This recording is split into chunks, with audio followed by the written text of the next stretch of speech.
আমাদের এই প্লেলিস্টের প্রত্যেকটা ক্লাস করলে তুমি বাংলাদেশের যে কোনো বিশ্ববিদ্যালয়ের ভর্তি প্রস্তুতিতে অনেক ভালো করবা। আজকে আমরা 6 নাম্বার ক্লাসে আছি।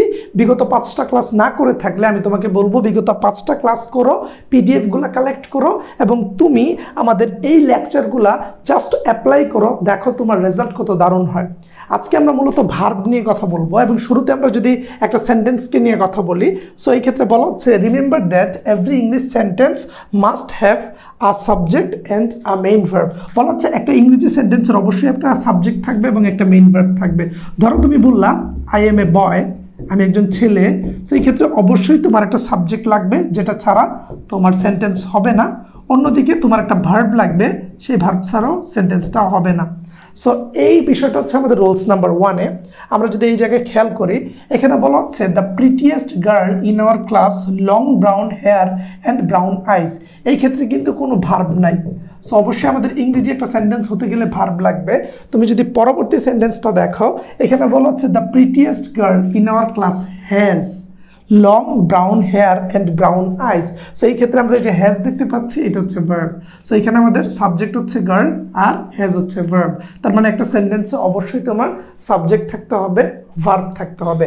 আমরা যদি একটা এমসিকিউতে চলে যাই, দেখো অ্যারিজোনা, অ্যারিজোনা হচ্ছে তোমার ইউএস এর একটা জায়গার নাম। তো বলা হচ্ছে Arizona dash a very dry climate. তাহলে অ্যারিজোনাটা হচ্ছে সাবজেক্ট, তার মানে সাবজেক্টের পরে আমাদের অবশ্যই একটা ভার্ব লাগবে। এইগুলো তো সব এক্সটেনশন, এখানে কোনো ভার্ব নাই।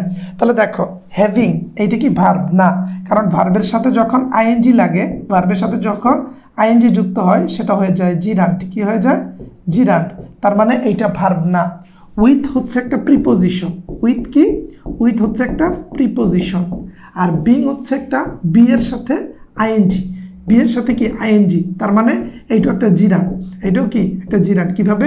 এই বি এর সাথে আইএনজি যুক্ত হয়েছে, তার মানে এখানে একটাই আছে ভার্ব, সেটা হচ্ছে হ্যাজ। তাই সঠিক উত্তরটা তোমার হবে হ্যাজ। সঠিক উত্তরটা কি হবে?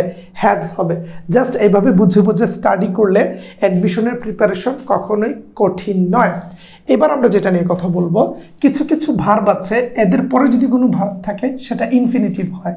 অর্থাৎ এখানে যে ভার্বগুলো দেখছো, এই ভার্বগুলোর পরে তুমি যদি কোনো ভার্ব পাও, সেই ভার্বটা ইনফিনিটিভ বসাবা। এখন তোমার প্রশ্ন, ভাইয়া ইনফিনিটিভ মানে কি? ইনফিনিটিভ মানে হচ্ছে টুর পরে ভার্বের প্রেজেন্ট ফর্ম। টুর পরে ভার্বের প্রেজেন্ট ফর্ম, এইটাকে আমরা বলে থাকি ইনফিনিটিভ। এইগুলো হচ্ছে আমাদের ফ্রি ক্লাস। আমাদের পেইড ব্যাচে যদি ভর্তি হও, তুমি এর চেয়ে চমৎকার ক্লাস, লেকচার শিট এবং তুমি পেয়ে যাবা এমসিকিউ প্র্যাকটিসের জন্য প্র্যাকটিস শিট।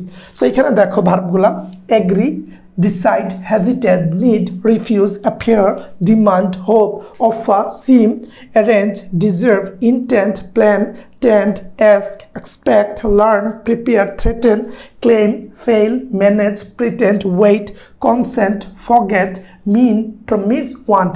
সো এই ভার্বগুলোর পরে তুমি যদি অন্য আরেকটা ভার্ব পাও, এই ভার্বগুলোর পরে আরেকটা ভার্ব থাকলে সেটা হবে কি বলতো? ইনফিনিটিভ। ইনফিনিটিভ মানে কি? টুর পরে ভার্বের প্রেজেন্ট ফর্ম। তোমরা যদি আমাদের টেলিগ্রাম গ্রুপে যুক্ত হয়ে না থাকো, নিচে কমেন্টে আমরা টেলিগ্রাম গ্রুপের লিঙ্ক দিচ্ছি, সেখানে গেলে ফ্রিতে বিশ্ববিদ্যালয়ের ভর্তি প্রস্তুতির পরীক্ষা দিয়ে নিজেকে জাজ করতে পারবা। দেখো এখানে বলা হচ্ছে হি ওয়ান্টেড স্পিক। সো আমরা জানি ওয়ান্টের পরে আমরা ইনফিনিটিভ বসাবো। কি বসাবো? ইনফিনিটিভ, মানে টু প্লাস ভার্বের প্রেজেন্ট ফর্ম। তুমি একটু খেয়াল করলে দেখবে, এই দেখো ওয়ান্ট। সো আমরা ওয়ান্টের পরে কি বসাবো? টু প্লাস ভার্বের প্রেজেন্ট ফর্ম। তার মানে এটা হবে হি ওয়ান্টেড টু স্পিক। এইটা হচ্ছে রাইট। আবার দেখো বলা হচ্ছে উই ডিমান্ড নোয়িং। আমরা জানি ডিমান্ডের পরে কি বসে? ডিমান্ডের পরে ইনফিনিটিভ বসে, টু প্লাস ভার্বের প্রেজেন্ট ফর্ম। তাহলে সেই দৃষ্টিকোণ থেকে আমাদের এইটাও ভুল। সো মাথায় রাখবা, এই ভার্বগুলোর পরে যদি আরেকটা ভার্ব পাও, এই যে এই ভার্বগুলোর পরে যদি আরেকটা ভার্ব আসে, তাহলে পরের ভার্বটাকে আমরা ইনফিনিটিভ করে দেব, মানে টুর পরের ভার্বের প্রেজেন্ট ফর্ম। চলো একটা এক্সাম্পল দেখি, আমাদের জন্য ইজি হবে।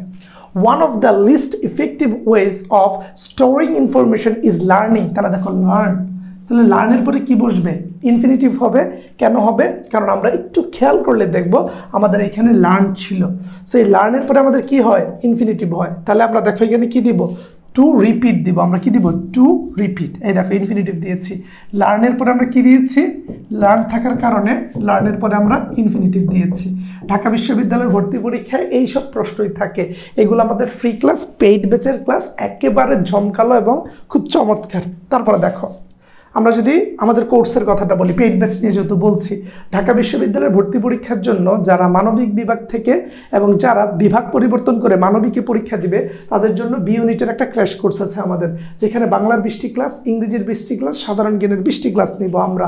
সেখানে আমি নিব ইংরেজি ক্লাসগুলা এবং আমরা সম্পূর্ণ কোর্স শেষে 20টা মডেল টেস্ট নিব, 60টা করে এমসিকিউ ঢাকা বিশ্ববিদ্যালয়ের প্রশ্নের আলোকে। ক্লাস শুরু হচ্ছে ডিসেম্বরের 28 তারিখ থেকে। তুমি এখনও ভর্তি হয়ে না থাকলে তাড়াতাড়ি ভর্তি হও, আমাদের সাথে যোগাযোগ করো। কোর্স ফি নিচ্ছি আমরা 3000 টাকা এবং কোর্সে ভর্তি হওয়ার জন্য এই 2টা নাম্বারে যোগাযোগ করতে পারো কিংবা ফেসবুক পেজে তুমি ইনবক্স করতে পারো, আমরা তোমার সাথে যোগাযোগ করব। এই 2টা নাম্বারে কল দিতে পারো। তারপরে দেখো, যারা কমার্সের আছে তাদের জন্য বাংলার 20টি ক্লাস, ইংরেজির 20টি ক্লাস, হিসাব বিজ্ঞানের 20টি ক্লাস, মার্কেটিং, ম্যানেজমেন্ট, ফিনান্সের থাকবে হচ্ছে তোমার 15টি করে ক্লাস। তোমাদের জন্য আমাদের 20টা মডেল টেস্ট থাকছে, 60টা করে এমসিকিউ ঢাবির প্রশ্নের আলোকে। কোর্স ফি থাকছে আমাদের 3000 টাকা। কোর্সের ক্লাস শুরু 28 ডিসেম্বর। কোর্সে ভর্তি হতে চাইলে এই 2টা নাম্বারে তুমি যোগাযোগ করতে পারো। ক্লাসগুলো সম্পর্কে আমি একটু বলে নিই, তারপর আমরা আমাদের ক্লাস করছি। ক্লাসগুলো ফেসবুক সিক্রেট গ্রুপে লাইভে নিব, প্রতিটা ক্লাস রেকর্ডেড থাকবে। ক্লাস শেষে তোমাকে প্র্যাকটিসের জন্য আমরা এমসিকিউ প্রোভাইড করব, যেগুলো আমাদের এমসিকিউ পরেই তুমি প্রস্তুতি নিতে পারবা। তারপর হচ্ছে লেকচার শিট দিব, যাতে করে তুমি এই লেকচার শিটটা শেষ করতে পারো। লেকচার শিট দেওয়ার পাশাপাশি অবশ্যই আমরা তোমাদের পরীক্ষা নিব। পরীক্ষাগুলো নেওয়ার পর আমরা সেই পরীক্ষার সলিউশন ক্লাস দিব, অর্থাৎ সলভ ক্লাস দিব তোমরা যদি না বুঝে থাকো। তারপরে প্রবলেম হলে টিচারের সাথে কথা বলবা। ক্লাসগুলো ফেসবুক সিক্রেট গ্রুপে নেওয়ার কারণে ক্লাসগুলো রেকর্ডেড থাকবে, কখনোই ডিলিট হবে না। তুমি কোনো ক্লাস মিস করলে বা না দেখতে পারলে পরবর্তীতে ওই ক্লাসটা দেখে নিতে পারবা এবং ভর্তি প্রস্তুতি গুছিয়ে নিতে পারবা। এত সব অপরচুনিটি পাচ্ছ শুধুমাত্র আমাদের সাথে। সো তুমি এই নাম্বার 2টাতে যোগাযোগ করতে পারো। আমরা আমাদের পরের ক্লাসে চলে যাই। সো এইখানে দেখো, আগে আমরা বলেছি যে কিছু ভার্ব থাকলে এদের পরে ইনফিনিটিভ হয়। এবার বলছি এই ভার্বগুলোর পরে ভার্ব আইএনজি হয়। কি হয়? ভার্বের সাথে আমরা আইএনজি যুক্ত করি, যেমন admit, complete, deny, appreciate, consider. দেখো কনসিডার, তারপরে দেখো discuss, avoid, delay, enjoy, finish, practice, risk, keep, quit, stop, mention, recall, suggest, miss, recommend, tolerate, postpone, regret, understand. অর্থাৎ এই যে ভার্বগুলো দেখছো, এদের পরে যদি কোনো ভার্ব থাকে সেই ভার্বটাকে আমরা আইএনজি দিয়ে কনভার্ট করে ফেলবো। তাহলে ভাইয়া এক্সাম্পল দেন। এই যে লেকচার শিটটা দিয়ে দিব, কালেক্ট করে নিও। দেখো এখানে বলা হচ্ছে she is considering not to go. So আমরা তো পড়েছি যে কনসিডারের পরে ভার্ব থাকলে আইএনজি হয়। আমরা কি পড়েছি? কনসিডারের পর যদি ভার্ব থাকে সেই ভার্বটা কি হবে? ভার্বটা হবে আইএনজি। তাহলে সেই দৃষ্টিকোণ থেকে নট টু গো হবে নাকি নট গোয়িং হবে? যেহেতু আমাদের আইএনজি দিতে হবে, সেই ক্ষেত্রে সঠিক উত্তরটা দেখো, আমি যদি ক্লিয়ার করে দেখাই। She is considering not going, এই দেখো আইএনজি হয়েছে কনসিডার থাকার কারণে। আবার দেখো উই এনজয় টক, না উই এনজয়েড টকিং। কেন হয়েছে? কারণ এনজয়ের পরে ভার্ব আইএনজি হয়। এই যে দেখো, তুমি একটু খেয়াল করলে দেখবা এখানে কিন্তু এনজয় দেওয়া আছে। সো এগুলো গুরুত্বপূর্ণ, পরীক্ষায় আসে, আমরা অনেক সময় মিস করি। যেমন দেখো এখানে দেওয়া আছে ফিনিশড, তাহলে ফিনিশডের পরে কি হয়? ভার্বের সাথে আইএনজি হয়, তাহলে এইটা হবে সঠিক উত্তর। এগুলোই পরীক্ষায় থাকে। এই প্রশ্নগুলো কিন্তু বিগত বছরে আসা প্রশ্ন এবং আমরা এইগুলো তোমাদেরকে খুব ইজিলি দিচ্ছি যেন আমাদের ছোট ভাই বোনগুলা এই টপিকগুলো পড়ে ভালো করতে পারে। এই দেখো ফিনিশ ভার্বটা, ঠিক আছে? সো জাস্ট এখান থেকে নোট করে করে পড়বা। তারপরে দেখো এখানে বলা হচ্ছে কিছু ফ্রেজ আছে এদের পরে ভার্ব আইএনজি হয়। এই যে ফ্রেজগুলো আমরা এখানে দিয়ে দিয়েছি, আমরা বলছি যে এই ফ্রেজগুলোর পরে তোমার যদি ভার্ব ব্যবহৃত হয় সেই ভার্বগুলো আইএনজি হবে। যেমন approve of, do not mind of, keep on, be better off, forget about, look forward to, can't help, get through, object to, could on, insist on, think about, think of. অর্থাৎ এইখানে তুমি যেই ফ্রেজগুলোকে দেখছো এই ফ্রেজগুলোর পরে কি হয়? ভার্ব আইএনজি হয়। ভার্ব কি হয়? ভার্ব আইএনজি হয়। তো মাথায় রাখবা এই ফ্রেজগুলোর পরে ভার্বের সাথে আইএনজি বসে। ফ্রেজগুলো কি? Approve of, do not mind, keep on, be better off, forget about, look forward to, can't help, get through, object to, could on, insist on, think about, think of. So আমরা যদি এখানে খেয়াল করি তাহলে দেখো এখানে আমরা যদি প্রথমটা বাদ দিই, আমাদের এটা দেখো let's go the movie when you get through. তাহলে দেখো গেট থ্রো, আমরা পড়েছি কি গেট থ্রোর পরে কি হয়? গেট থ্রোর পরে কি হয়? আমরা পড়েছি গেট থ্রোর পরে আমাদের ভার্ব থাকলে আইএনজি হয়, ভার্ব আইএনজি হবে। তাহলে ভার্ব যদি আইএনজি হয়, এখানে দেখ টু স্টাডি, তার মানে এটা হচ্ছে ইনফিনিটিভ, টু প্লাস ভার্বের প্রেজেন্ট ফর্ম দেয়া। বাট আমাদের এটাকে করতে হবে আইএনজি, তাহলে কি হবে let's go to the movie when you get through study. ঠিক আছে, সো জাস্ট বুঝে বুঝে পড়বা, এগুলো কঠিন কিচ্ছুই না, জাস্ট মাথা ঠান্ডা রেখে গুছিয়ে প্রস্তুতি নিলে এইগুলাতে ভালো করা শুধুমাত্র সময়ের ব্যাপার।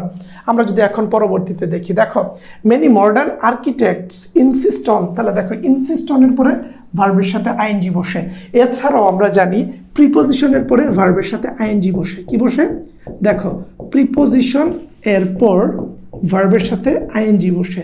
তাহলে দেখো প্রিপোজিশনের পর যদি ভার্বের সাথে আইএনজি বসে তাহলে এখানে ইনসিস্ট অন এটা একটা ফ্রেজ, এটা একদিকে একটা ফ্রেজ, আবার আমরা অন্যদিকে যদি দেখি অন হচ্ছে একটা প্রিপোজিশন, তাহলে এরপরে ভার্ব আইএনজি হয়, তাহলে এখানে সঠিক উত্তরটা হবে ইউজিং। কি হবে সঠিক উত্তরটা হবে ইউজিং।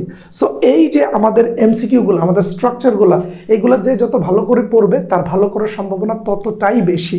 সো তুমি এইগুলো নিয়ে জাস্ট একটু গুছিয়ে পড়বা। এইটা দেখো মডাল অক্সিলারির পর ভার্বের বেস ফর্ম বসে। মডাল অক্সিলারিগুলো কি কি? Can, could, may, might, must, shall, should, will, would. তাহলে দেখো তুমি বললে can, could, shall, should, may, might, will, would, must, এইগুলোর পরে যদি ভার্ব থাকে তাহলে ভার্বের প্রেজেন্ট ফর্মটা বসে। কি বসে? প্রেজেন্ট ফর্ম বসে। সো এটা মাথায় রাখবা যে এদের পরে যদি ভার্ব থাকে সেই ভার্বের প্রেজেন্ট ফর্মটা তোমাকে বসাতে হয়। তাহলে এদের পরে যদি তুমি ভার্বের প্রেজেন্ট ফর্ম বসাও তাহলে আমরা এই ক্ষেত্রে দেখব after you show me the way, after you show me the way I can to go. দেখো এখানে দিচ্ছে আই ক্যান তারপরে টু গো, তাহলে টু গো মানে হচ্ছে কি এটা একটা ইনফিনিটিভ, টুর পরে ভার্বের প্রেজেন্ট ফর্ম হয়েছে, তাহলে টুর পরে ভার্বের প্রেজেন্ট ফর্ম মানে কি এটা হচ্ছে ইনফিনিটিভ, ইনফিনিটিভ। বাট আমরা পড়েছি কি যে মডাল অক্সিলারির পরে ভার্বের বেস ওয়ার্ড বসে, অর্থাৎ তোমার ক্যানের পরে বসবে ভার্বের বেস ফর্ম, বাট তারা এখানে ক্যানের পরে দিয়ে দিছে ইনফিনিটিভ মানে টু প্লাস ভার্বের প্রেজেন্ট ফর্ম, দ্যাটস ওয়াই এটা ভুল। তাহলে সঠিক হবে কি? সঠিক হবে after you show me the way I can go, I can go, এটা হবে সঠিক। আবার দেখো বলা হচ্ছে আওয়ার ফ্রেন্ডস মাইট স্টপিং, এ দেখো মাইটের পরে স্টপিং দেয়া, তো মাইটের পরে তো স্টপিং হবে না, কারণ আমরা পড়েছি কি মে, মাইট, এদের পরে ভার্বের বেস ওয়ার্ডটা বসে, তাহলে হবে আওয়ার ফ্রেন্ডস মাইট স্টপ, এখানে স্টপটা হবে। সো এইভাবে বুঝে বুঝে পড়তে হবে। ঢাকা বিশ্ববিদ্যালয় কঠিন নয়, প্রস্তুতি যদি গোছানো হয়। প্রো উইথ স্বাধীনের সাথে থাকো। তুমি যদি নতুন হয়ে থাকো চ্যানেলটা এখনই সাবস্ক্রাইব করো, ফেসবুক পেজে যুক্ত থাকলে বন্ধুদেরকে মেনশন দিয়ে দাও ভিডিওটার নিচে, এবং তোমার বন্ধুকে বলো যে ভাইয়াদের ক্লাসগুলো কর। তুমি তো ক্লাস দেখে অলরেডি বুঝতেছো যে আমরা কতটুকু গুছিয়ে কাজ করি। টেলিগ্রাম গ্রুপে তুমি যুক্ত হলে পরীক্ষা দিতে পারবা, পুরো অ্যাডমিশনে আমাদের থেকে সার্ভিস নিয়ে ক্যাম্পাসে এসে বলবা যে ভাইয়া আপনার ক্লাস করতাম। ঠিক আছে, তারপরে দেখো তোমাদেরকে যদি আমরা এমসিকিউটা দেই, by the time a baby has reached his first birthday he should, তাহলে দেখো এই যে হি শুড এরপরে গ্যাপ আছে, এটা ধরো বাদ, আমরা এটাকে বাদ দিতে পারি যেহেতু এখানে কমা দেওয়া আছে। তাহলে শুডের পরে কি বসে? শুডের পরে ভার্বের বেস ওয়ার্ডটা বসে না? শুডের পরে যদি ভার্বের বেস ওয়ার্ড বসে তাহলে এখানে বেস ওয়ার্ড কি আছে? টু বি, এটা হচ্ছে ইনফিনিটিভ, টুর পরে ভার্বের প্রেজেন্ট ফর্ম আছে, তাহলে এইটা হবে ইনফিনিটিভ, ইনফিনিটিভ। তাহলে ইনফিনিটিভ হলে এইটা বাদ, আমাদের দরকার শুডের পরে ভার্বের বেস ফর্ম। আবার এইখানে দিচ্ছে এবল টু, তাহলে ভার্ব নাই, ভার্ব নাই, তার মানে এইটা হবে না। আমরা পড়েছি যে মডাল অক্সিলারির পরে, মডালের পরে ভার্বের বেস ওয়ার্ডটা বসবে, যেহেতু এখানে বেস ওয়ার্ড নাই, ভার্ব নাই, তাহলে এটা হবে না। এখানে বলছে টু বি এবল, তাহলে আবার দেখো ইনফিনিটিভ, টুর পরে ভার্বের প্রেজেন্ট ফর্ম, টুর পরে ভার্বের প্রেজেন্ট ফর্ম হলে এটা ইনফিনিটিভ হয়। এইখানে দেয়া আছে বি এবল টু, তাহলে দেখো শুডের পরে আমরা বি ভার্ব অর্থাৎ ভার্বের প্রেজেন্ট ফর্ম বা বেস ওয়ার্ড, ভার্বের প্রেজেন্ট ফর্মটা এই জায়গায় পেয়েছি। সো যেহেতু ভার্বের প্রেজেন্ট ফর্ম পেয়েছি তাই সঠিক উত্তর হবে আমাদের এইটা। কোনটা হবে? এই যে এইটা। ঠিক আছে, যে by the time of a baby has reached his first birthday he should without the help of an adult be able to sit up or even stand up.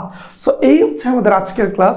এরকম সম্পূর্ণ ক্লাসগুলা তুমি 1 থেকে 6 পর্যন্ত অলরেডি দেখে দাও, আর সবগুলো ক্লাস সিরিয়ালি দেওয়া আছে, তুমি প্লে লিস্টে গিয়ে দেখতে পারো। এই ক্লাসগুলো করো, বন্ধুদেরকে শেয়ার করে দাও। 7 নম্বর ক্লাস নিয়ে খুব শীঘ্রই আসছি। ক্লাসটা কেমন লেগেছে ভুলতে জানাবা না, তোমাদের কমেন্টগুলো আমাকে অনেক অনুপ্রাণিত করে এবং আমি জানি আমার ক্লাসগুলো তোমাকে অনেক অনুপ্রাণিত করে। আসসালামু আলাইকুম।